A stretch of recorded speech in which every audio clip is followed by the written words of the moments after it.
Chapitre 2, Ordre de la réparation.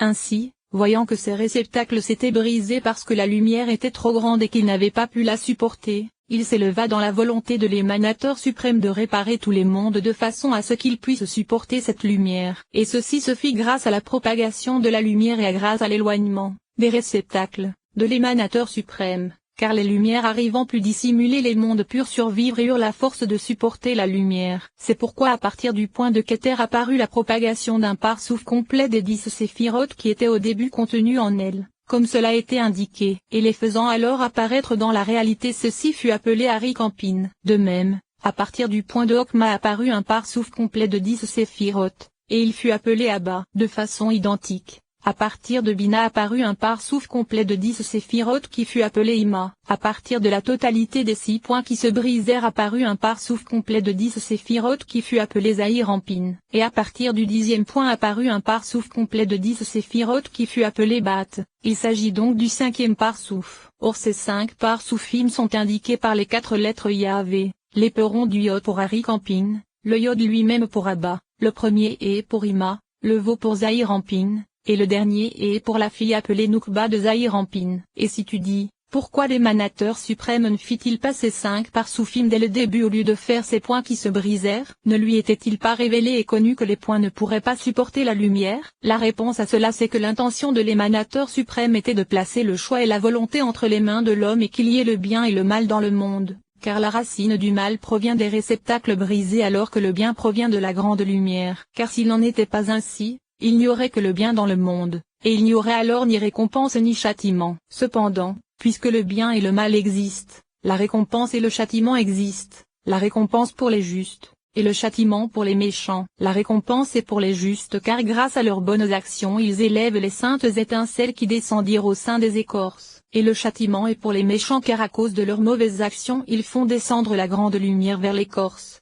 L'écorce étant elle-même la lanière du fouet qui châtie le méchant. Mais il en existe une autre explication, et c'est que puisqu'avant la réparation le point de Malkout se trouvait au sommet d'Arikampin, après la réparation il existe une possibilité, grâce à nos prières et à nos bonnes actions, de l'élever vers l'emplacement où elle se trouvait au début. Mais revenons à notre explication sur l'ordre de la réparation des 5 Parsoufim, car c'est par l'éloignement de la lumière que 3 têtes sont réparées dans Arikampin. La première est appelée Reisha d'Eloïtiada, la seconde est appelée Ein, et la troisième est appelée Moasotimaa, et les 3 correspondent à Keter, Okma et Bina se trouvant dans les autres Parsoufim, car il y a là également 3 têtes en correspondance avec Keter, Okma et Bina. Et ceci est appelé Atik Setem. Les 7 autres allant de Ez jusqu'à Malkout sont appelés Atik Yomin, et elles sont la Neshama et l'intériorité d'Abba et Ima. Et lors de leur propagation dans Arikampin elles corrigèrent d'abord le crâne. Car il existe 7 réparations dont le signe est l'expression Get Karapa,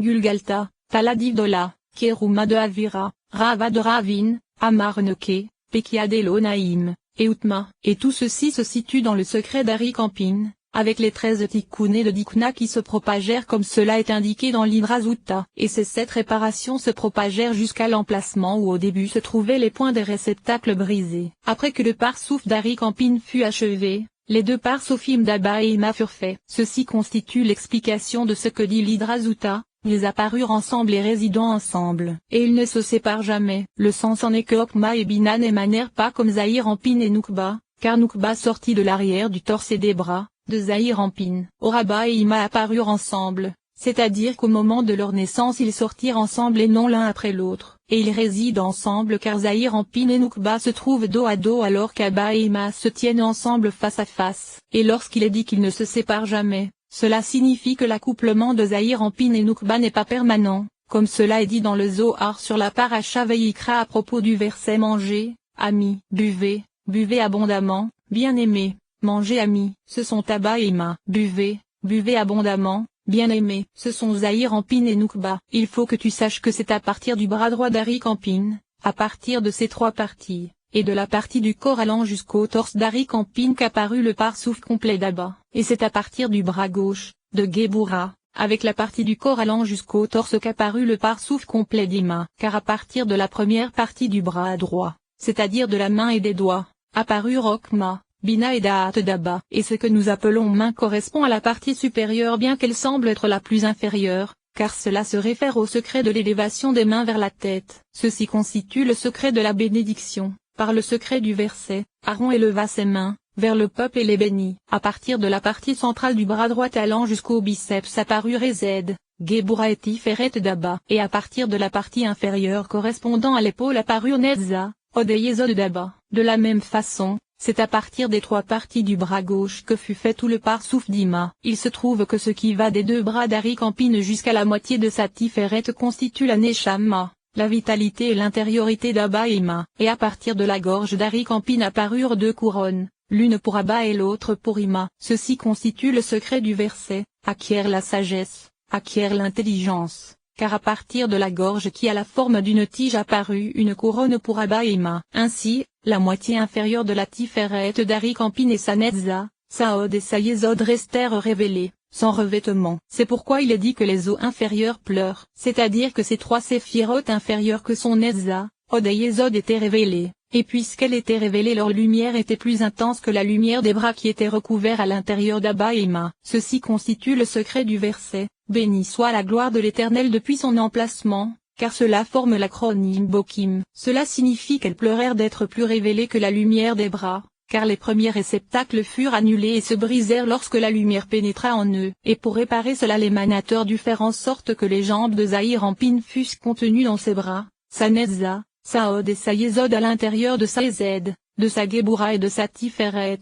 3 dans 3. Et la moitié inférieure révélée de Tiferet était contenue dans sa moitié supérieure. Ainsi, Netza était contenue dans Ezed, Od en Gebura, et Yesod avec la moitié inférieure de Tiferet dans la moitié supérieure de Tiferet. Et lorsque Netza, Od et Yesod s'élevèrent pour pénétrer dans les bras c'est-à-dire Ezed, Gebura et Tiferet, les lumières des réceptacles brisés s'élevèrent également avec elles. Cependant, sache que ce n'est pas la totalité de la lumière qui s'éleva, car quelques étincelles de sainteté restèrent à l'intérieur des réceptacles brisés afin de donner la vitalité à l'écorce. Il se trouve que les lumières des réceptacles brisés s'élevèrent dans Ezed, Gebura et Tiferet d'Arikampine, et à partir d'elles apparut alors la réalité de Zahir-Ampine par l'association d'Abba et Ima. Et Ima tomba enceinte d'elle, 3 étant contenues dans 3, comme cela est dit dans le Zohar. Il faut que tu saches que lorsque Netza, Od et Yesod d'Arikampine étaient contenus dans Ezed, Gebura et Tiferet d'Arikampine, puisque la Yesod d'Abba était contenue dans la moitié de Tiferet, c'est là qu'apparut une vapeur, au sein de Tiferet. Et cette vapeur se sépara des deux côtés, celle allant du côté droit devint les cerveaux d'Abba, et celle allant du côté gauche devint les cerveaux d'Ima. Et c'est grâce au fait qu'elle possédait des cerveaux qu'apparut l'excitation vers l'accouplement d'Abba et Ima. Cet accouplement se faisant sans eau féminine mais uniquement par la Torah de Ezed, comme le dit le verset, j'ai dit, la bonté sera édifiée pour toujours. Ceci constitue le secret de ce qu'il est dit dans le Zohar, Daf 92, lorsqu'il s'éleva dans sa volonté et souhaitera. Et lorsqu'Abba et Ima s'accouplèrent, il y eut d'abord des baisers, Abba embrassa Ima, et ensuite Ima embrassa Abba. Abba tira de la vapeur d'Ima au moment du baiser, comme nous le savons de façon intuitive. Et de même, lorsqu'Ima embrassa Abba elle retira de lui de la vapeur. Ainsi, Abba connut 2 baisers et 2 vapeurs car chaque baiser contient les deux, Abba et Ima. Ainsi, tout baiser se divise en 2, et de même la vapeur se divise en 2 vis-à-vis de celui qui donne et de celui qui reçoit. Il en est de même pour Ima, car chacun connaît 2 baisers et 2 vapeurs. Or Abba possède une addition de paroles, c'est-à-dire que par sa parole il doit apaiser sa femme au moment de l'accouplement. Cependant, Ima ne possède pas de parole car celle qui se plaint verbalement pourrait être répudiée sans recevoir sa ketouba. Et en correspondance avec ces 5 aspects que sont les 2 baisers, les 2 vapeurs et la parole, il existe 5 réalités de la bouche. C'est le sens du fait que nous trouvions une neshama à la neshama, qui provient des baisers, et un attachement d'un rouak à un autre rouak qui proviennent des vapeurs. Cependant, en ce qui concerne le nefesh, nous n'avons pas trouvé de lien entre un nefesh et un autre nefesh, car les baisers et les vapeurs sont doubles, et on a une neshama pour une neshama qui proviennent du baiser, et un rouak avec un autre rouak qui proviennent des vapeurs. Cependant le nefesh provient de la parole, or la parole n'est pas double, c'est pourquoi il n'y a qu'un seul nefesh provenant de la parole d'Abba. Il faut également que tu saches que les baisers firent apparaître l'aspect des réceptacles des Ezed et Gebura de Zahir-Ampine, Ezed à partir d'Abba, et Gebura à partir d'Ima. Or Netza provient de la vapeur d'Abba, alors qu'Od provient de la vapeur d'Ima. En ce qui concerne la Tiferet de Zahir-Ampine, Elle apparut à partir des baisers d'Abba envers Ima et d'Ima envers Abba. Et c'est à partir de cette double contenance qu'apparut la Tiferet de Zahir Anpin, car elle est également double et contient Ezed et Gebura, et elle arbitre entre les deux. La Yesod de Zahir Anpin vint à l'existence à partir de la vapeur double contenant les deux vapeurs, d'Abba dans Ima et d'Ima dans Abba. Et la Malkout de Zahir Anpin vint à l'existence à partir de la parole d'Abba. Ceci constitue le secret du verset, l'Éternel a fondé la terre par la sagesse. Car c'est grâce à la parole d'Okma que Malkout appelé terre vint à l'existence. Nous avons donc expliqué les 6 extrémités de Zahir Anpin, quelle est leur racine, et d'où provient leur existence.